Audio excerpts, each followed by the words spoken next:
las orillas del Magdalena, entre las frondas de mi lindo cafetal, a los fulgores de una llena, nació este canto dedicado al Paraguay. Sus notas tienen todo el encanto de mi floresta tachorada de rubí.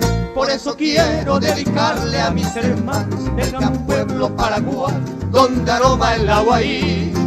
A su indomable corazón y a su bravura, y también a la hermosura de la reina guaraní. Es canto de hermandad al pueblo que luchó, es confraternidad de corazón. Es tierra hermana, tierra indoamericana, donde el pájaro campana canta trinos de cristal. Es tierra hermana, tierra indoamericana, donde el pájaro campana canta trinos de cristal. ¡Ay!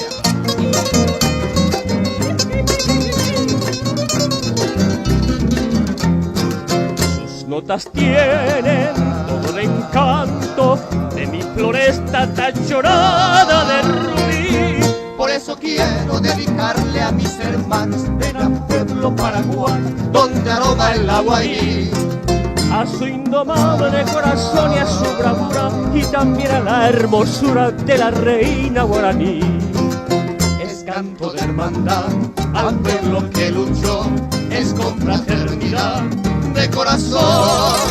Es tierra hermana, tierra indoamericana, donde el pájaro campana canta trinos de cristal. Es tierra hermana, tierra indoamericana, donde el pájaro campana canta trinos de cristal.